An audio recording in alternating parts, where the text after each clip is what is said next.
अगर क्लेम्स लेने के लिए बीमा कंपनियों के चक्कर लगाए हैं तो ये बहुत लाइकली है कि आपको अजीबोगरीब सिचुएशंस का सामना करना पड़ा होगा, जिसमें बीमा कंपनी अक्सर किसी न किसी बहाने से क्लेम में देरी करती है या क्लेम रिजेक्ट करती है या मनमानी कटौती करती है। ये सिचुएशन कोरोना क्लेम में और भी ज़्यादा सीरियस है। हालात इस हद तक बिगड़ गए हैं कि अप्रैल 2020 में केंद्र सरकार की फाइनेंस मिनिस्टर श्रीमती निर्मला सीतारमण को इंटरवीन करना पड़ा और insurance regulatory and development authority IRDA के अध्यक्ष को यह बताना पड़ा कि इंश्योरेंस कंपनियों को कोरोना क्लेम्स की सेटलमेंट को प्राथमिकता देनी चाहिए। कुछ रिपोर्ट्स के अनुसार बीमा कंपनियों ने कोरोना पॉलिसी के क्लेम्स में करीबन 50% से भी कम क्लेम सेटल किए हैं, जो पॉलिसी होल्डर्स के लिए बहुत डिसअपॉइंटिंग और चिंता का विषय है। जब लोग इस पैंडेमिक में अपनी नौकरियां खो रहे हैं, देश की इकोनॉमी भी स्लो हो गई, चीज़ों की कीमतें भी बढ़ गई हैं और कंपनियां बंद हो रही हैं, तो क्या आप इंश्योरेंस कंपनियों से मिलने वाले पैसे को खोने का रिस्क उठा सकते हैं? हरगिज़ नहीं। इस रीज़न से अक्सर लोगों को बहुत मेंटल एंड फाइनेंशियल स्ट्रेस होता है। तो मैं इस वीडियो में बताऊंगा 9 प्रैक्टिकल और आसान तरीके जिससे आप अपना पार्शली या fully rejected corona claim settle करा सकते हैं। मैं आपको वो 5 गलतियां भी बताऊंगा जिसकी वजह से क्लेम रिजेक्ट हो सकता है और आप कैसे ये गलतियां करने से बच सकते हैं। लेकिन इससे पहले आज मैं आपको एक ऐसे क्लेमेंट के बारे में बताऊंगा जिनको मैंने 3 लाख रुपए से ज़्यादा का कोरोना क्लेम सेटल कराने में मदद की, जो अदरवाइज रिजेक्ट कर दिया गया होता। ये आपकी आंखें खोल देगा कि कैसे इंश्योरेंस कंपनियां क्लेम्स को रिजेक्ट या डिले करती हैं और कैसे आप अपना क्लेम सेटल करा सकते हैं। मैं जिस क्लेम के बारे में बताऊंगा उसमें मैंने क्लेम फाइल करने से लेकर क्लेम सेटलमेंट कराने तक एक परिवार की हेल्प की। यह परिवार हेल्थ इंश्योरेंस के पूरे प्रोसेस से ज़रूर अनजान था, पर हेल्थ इंश्योरेंस खरीदने की विजडम थी। अगस्त 2020 में एक 70 वर्षीय महिला का COVID positive test diagnosis state government के चिकित्सा विभाग के थ्रू हुआ। पॉजिटिव रिपोर्ट आने पर स्टेट गवर्नमेंट के चीफ मेडिकल ऑफिस CMO से फ़ोन आया और उनको एडमिट कराने के लिए 3-4 पास के प्राइवेट हॉस्पिटल्स का ऑप्शन दिया गया। परिवार ने इन्हीं हॉस्पिटल्स में से एक में उनको एडमिट करा दिया गया। जैसा कि महामारी के पीक के दौरान यूजुअली कई स्टेट्स में ये सब काम टेलीफोन पर ही होता था और इस केस में भी वैसा ही हुआ। जिस हॉस्पिटल में उनको एडमिट किया गया वो एक्चुअली एक ट्रॉमा सेंटर था, जिसको गवर्नमेंट ने डेडिकेटेड कोविड सेंटर में बदल दिया था। इन महिला के पास एक मेडिक्लेम पॉलिसी थी। उनके अस्पताल में भर्ती होने से पहले मैंने कैशलेस सुविधा के लिए in house third party administrator TPA से कांटेक्ट किया। TPA के एक रिस्पॉन्सिबल अधिकारी ने बताया कि पिछले कुछ गलत प्रैक्टिसेस के कारण यह अस्पताल अब TPA के दायरे में नहीं आता था और इसलिए कैशलेस फैसिलिटी नहीं मिलेगी, यानी कि क्लेम को रीइंबर्समेंट तरीके से फाइल करना पड़ेगा। उन्हें सीधे अस्पताल के इंटेंसिव केयर यूनिट ICU में एडमिट किया गया और कोविड-19 का डायग्नोसिस दोबारा कंफर्म हुआ और फिर कोविड-19 का ट्रीटमेंट किया गया। दाखिले के समय परिवार ने 1 लाख रुपए जमा किए। बाद में ट्रीटमेंट के दौरान उन्होंने 1 और लाख रुपए की पेमेंट की। सौभाग्यवश वे ठीक हो गईं और वे 10 दिनों के लिए अस्पताल में एडमिट रहीं। परिवार ने अस्पताल को आखिर में 1,30,000 रुपए की और पेमेंट करी। कुल मिलाकर ट्रीटमेंट पर 3,30,000 रुपए का खर्चा आया। मेरा रोल सारे क्लेम डॉक्यूमेंट्स को इकट्ठा करना, क्लेम फॉर्म भरना, क्लेम डॉक्यूमेंट सबमिट करना और क्लेम का सेटलमेंट करवाना था। सबसे पहले TPA से जवाब आने में 30 दिन से अधिक का समय लगा। मैं इस झटके के बावजूद फॉलो अप करता रहा। TPA ने आखिरकार जवाब दिया और लेडी की स्टेट गवर्नमेंट की रिटन कोविड डायग्नोसिस रिपोर्ट की मांग की। जैसा कि मैंने पहले कहा कि भीषण महामारी में इस तरह के काम टेलीफोन से हो रहे थे, तो रिटर्न कोविड डायग्नोसिस रिपोर्ट कहाँ से मिलेगी? काफ़ी करस्पॉन्डेंस के बाद मुझे ऐसा लगा कि टीपीए को कोई फर्क नहीं पड़ रहा कि अस्पताल ने भी केस को कोविड-19 ही डायग्नोज किया था। टीपीए क्लेम सेटल करने के लिए तैयार नहीं दिख रहा था। काफ़ी फॉलोअप और स्टेट गवर्नमेंट की महामारी के दौरान प्रैक्टिस को हाईलाइट करने के बाद क्लेम जनवरी 2021 में 1,80,000 रुपए के लिए तय हुआ। टीपीए ने बाकी खर्चों को डिसअलाउ कर दिया, पर कटौती के कारण नहीं बताए। टीपीए से चेक करने पर पता लगा कि उनके अनुसार वे कोविड ट्रीटमेंट से रिलेटेड नहीं थे।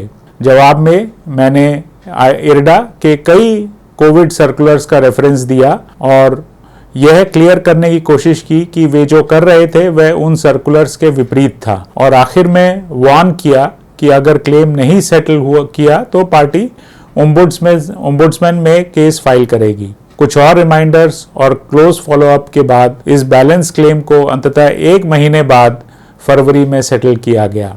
डिले होने के बावजूद इस रिजल्ट से परिवार खुश था। मुझे यकीन है कि आपने इस छोटी लेकिन सच्ची स्टोरी से कुछ लेसन्स जरूर लिए होंगे। क्या आप उनको डिस्क्राइब कर सकते हैं? इस तरह के कई प्रैक्टिकल एक्सपीरियंसेस के बेसिस पर मैं आपको जो सुपर टिप्स देने वाला हूं, वो आपको कोरोना क्लेम्स को जल्दी और पूरे अमाउंट के सेटलमेंट में हेल्प करेंगे। इस तरह आप अपने क्लेम्स डिले या रिजेक्शन की वजह से होने वाले मेंटल और फाइनेंशियल स्ट्रेस को पूरी तरह से अवॉइड कर सकेंगे।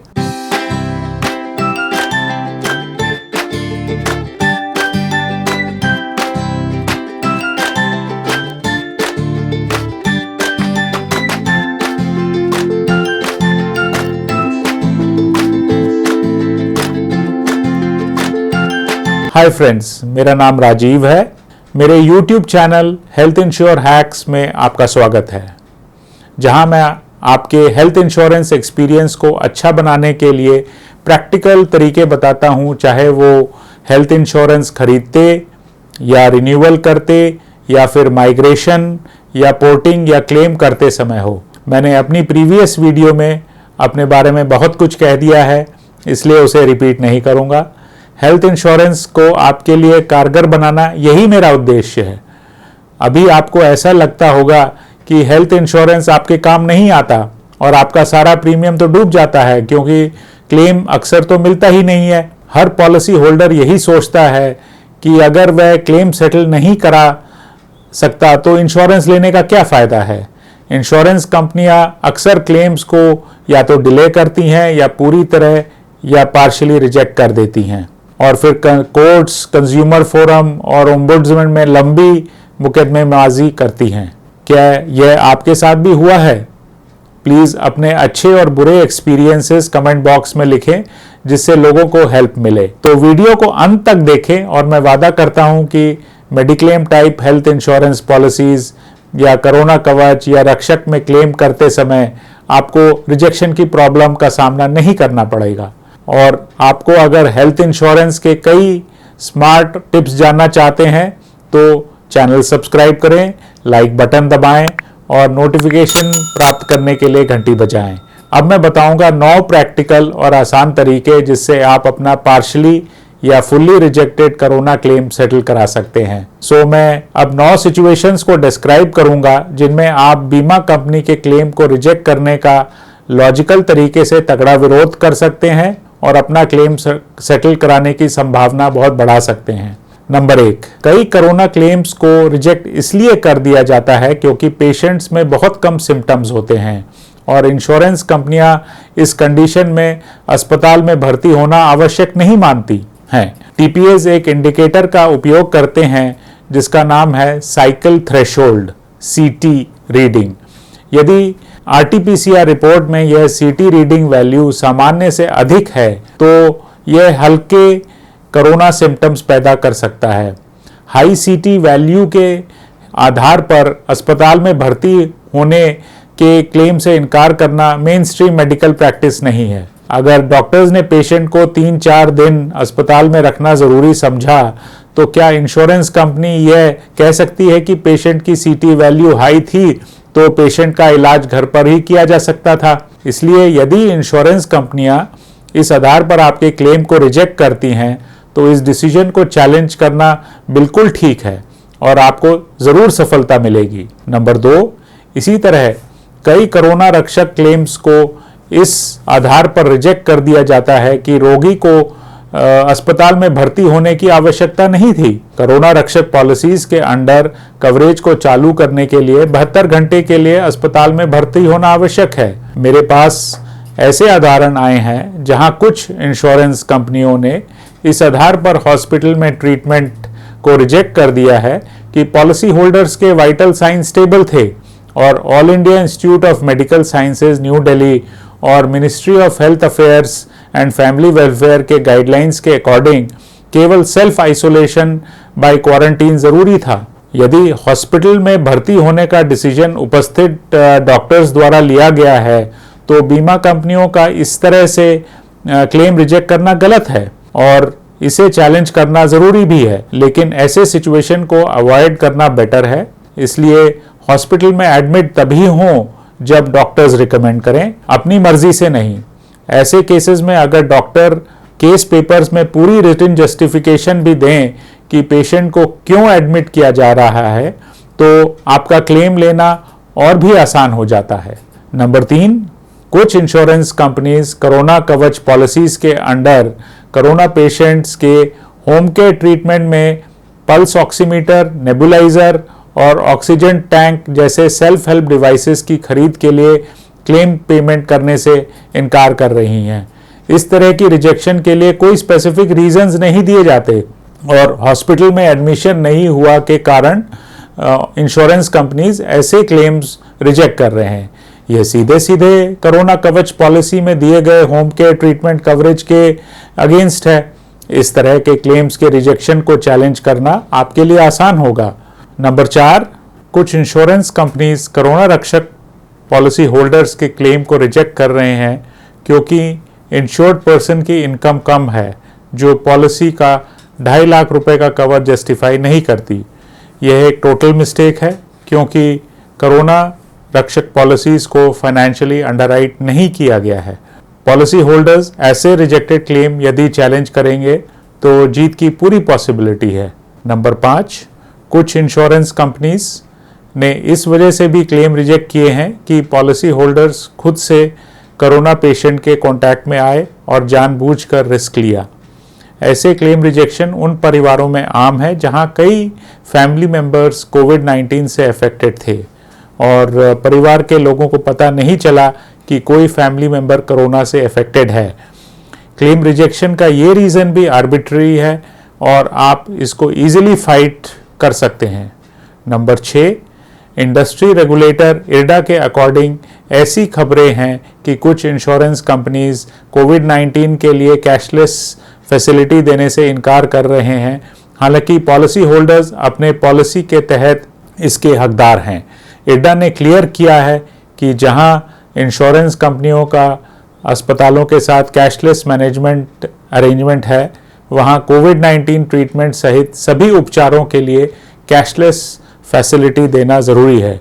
इस क्लैरिफिकेशन के बाद कैशलेस देने से इनकार करना इंश्योरेंस कंपनियों की डेफिशिएंसी ऑफ सर्विस मानी जा सकती है और इससे इनकार किए जाने या क्लेम अमाउंट की कटौती की सिचुएशन में आपको रीइंबर्समेंट क्लेम के मामले में इंश्योरेंस कंपनियों से लड़ने में मदद मिलेगी।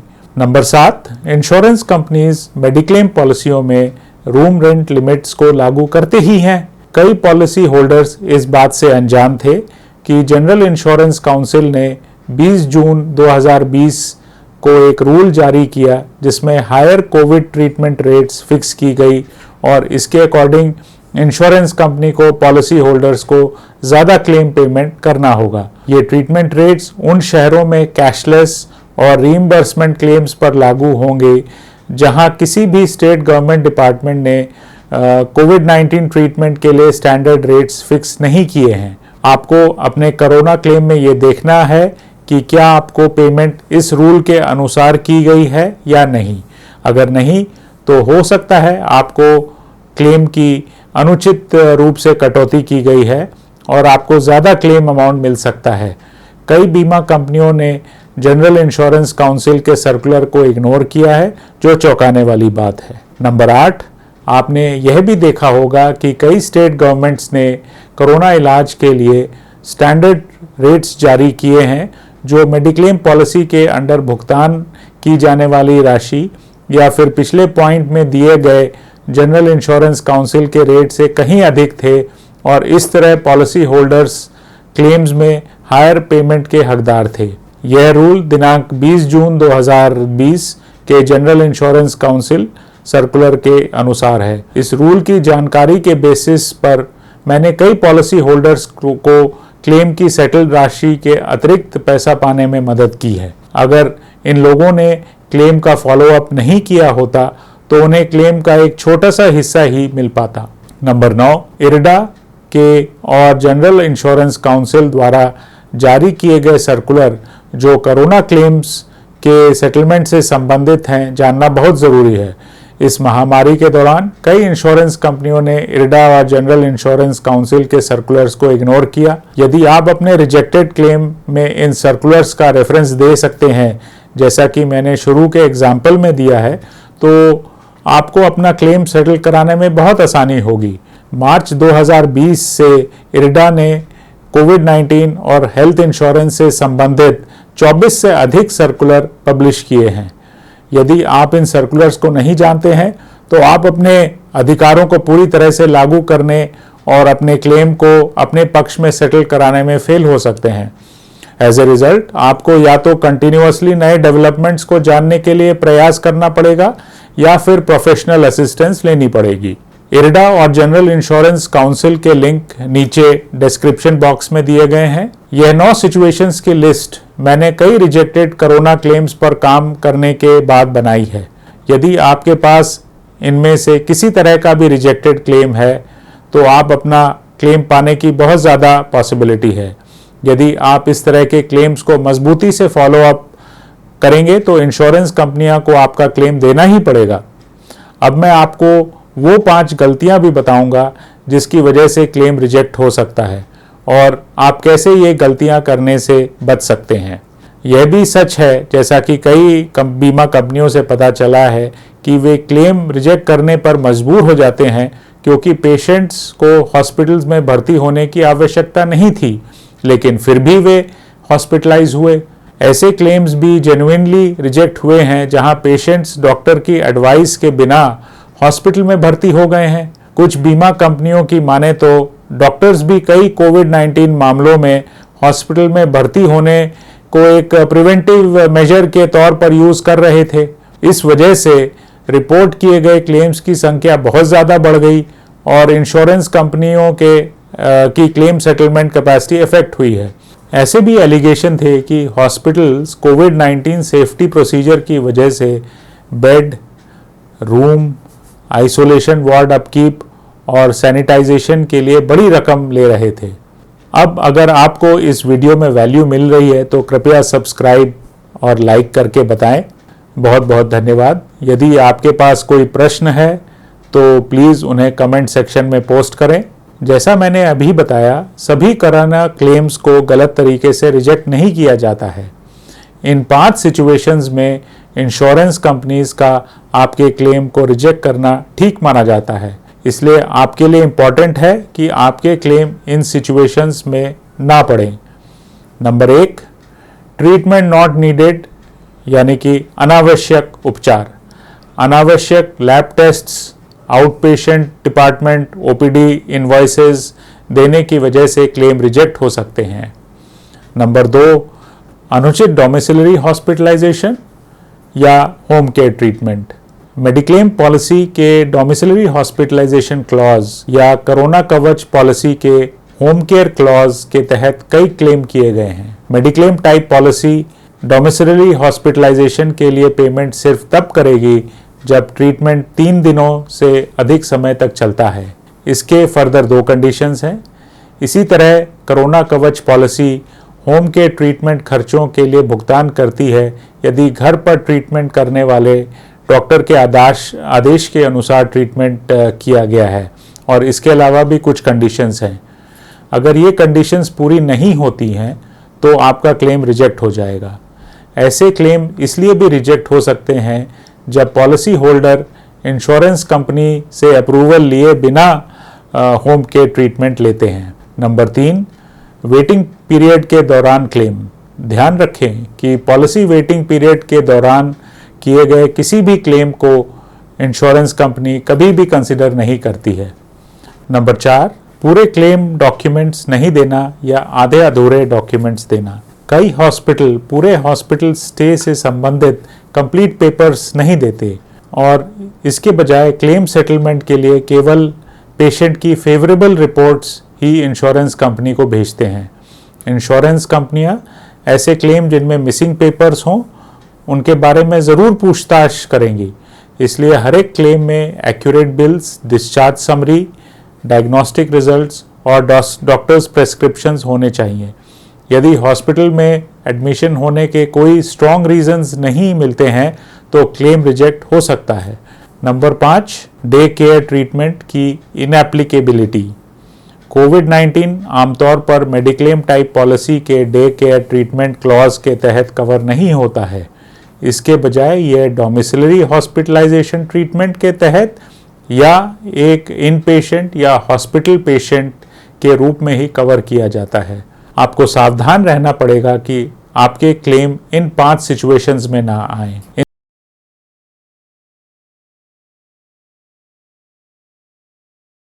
इन सब इंफॉर्मेशन से मैं देख सकता हूं कि कोरोना या मेडिक्लेम टाइप की पॉलिसी में कवर किए जाने के लिए 2 आवश्यक शर्तें हैं। जहां भी ट्रीटमेंट हो उसे स्टैंडर्ड ट्रीटमेंट गाइडलाइंस का पालन करना चाहिए। पेशेंट को एक्टिव लाइन ऑफ ट्रीटमेंट उपलब्ध होनी चाहिए और एक पॉजिटिव RT-PCR रिपोर्ट होनी चाहिए। एक साधारण एंटीजन टेस्ट काफ़ी नहीं है। मेरा आपको सुझाव है कि सफिशिएंट ग्राउंड्स होने पर बीमा कंपनी का ज़रूर विरोध करें, भले ही आपका क्लेम रिजेक्ट कर दिया गया हो। यदि आपके क्लेम को पूरी तरह से सेटल नहीं किया है तो आप इंश्योरेंस कंपनी के ग्रीवेंस रिड्रेसल ऑफिसर GRO से संपर्क कर सकते हैं। प्रत्येक इंश्योरेंस कंपनी को कस्टमर्स की शिकायतों को सॉल्व करने के लिए इस अधिकारी को नियुक्त करना पड़ता है।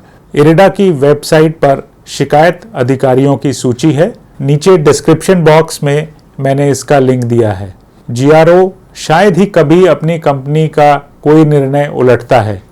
यदि फिर भी आपकी समस्या का समाधान नहीं होता है तो आप इरिडा, ओम्बुड्समैन या कंज्यूमर फोरम में शिकायत दर्ज करा सकते हैं। ये क्लेम्स को सेटल करने में प्रभावी होते हैं, लेकिन कंज्यूमर फोरम में बहुत टाइम लगता है। यदि आपका claim public sector insurance company में के पास अटका हुआ है और मामला आगे नहीं बढ़ रहा है तो मैं एक बहुत इजी सोल्यूशन दे सकता हूं। आप भारत सरकार का centralised system for public grievance redress and monitoring system CPGRMS इस्तेमाल कर सकते हैं। मैंने इसको आजमाया है और रिजल्ट से खुश हूँ। मैंने नीचे डिस्क्रिप्शन बॉक्स में इसका लिंक दिया है। आपको बस एक फ्री अकाउंट के लिए साइन अप करना है और शिकायत दर्ज करनी है। इसके बाद आप समय समय पर अपनी शिकायत की स्थिति की जांच कर सकते हैं। प्राइवेट इंश्योरेंस कंपनियों से निपटने के लिए ओम्बुड्समैन एक बहुत ही कॉस्ट इफेक्टिव और टाइम इफेक्टिव तरीका है। मैंने अक्सर देखा है कि ओम्बुड्समैन के पास केवल कंप्लेंट लॉन्च करने की फॉर्मेलिटी से ही इंश्योरेंस कंपनी क्लेम सेटल करने को आगे आ जाती है। चूंकि कोविड-19 महामारी अभी भी हमारे साथ है, मैं स्ट्रांगली रेकमेंड करता हूं कि आप मेरा पिछला 27 जुलाई का वीडियो देखें। इस वीडियो का लिंक इधर और नीचे डिस्क्रिप्शन बॉक्स में है और इसको क्लिक करें। इसमें आपकी यूनिक ज़रूरतों के आधार पर मेडिक्लेम, कोरोना कवच और कोरोना रक्षक पॉलिसी में से सही पॉलिसी चुनने के लिए 7 प्रैक्टिकल स्टेप्स बताए गए हैं। इस तरह आप कभी भी गलत पॉलिसी का चुनाव नहीं करेंगे।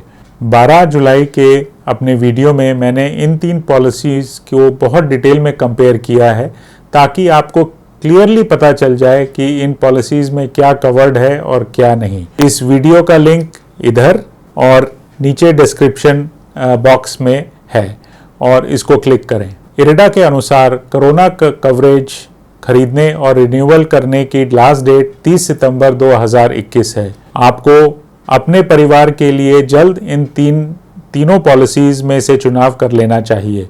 आप मुझसे जीमेल, लिंक्डइन, फेसबुक या कोरा के जरिए संपर्क कर सकते हैं। डिटेल्स नीचे डिस्क्रिप्शन बॉक्स में दिए गए हैं। अगर आपको इस वीडियो से फायदा हुआ है तो इस चैनल को सब्सक्राइब करें, लाइक का बटन दबाएं और नोटिफिकेशन बेल प्रेस करें। अगली वीडियो में दोबारा मिलेंगे।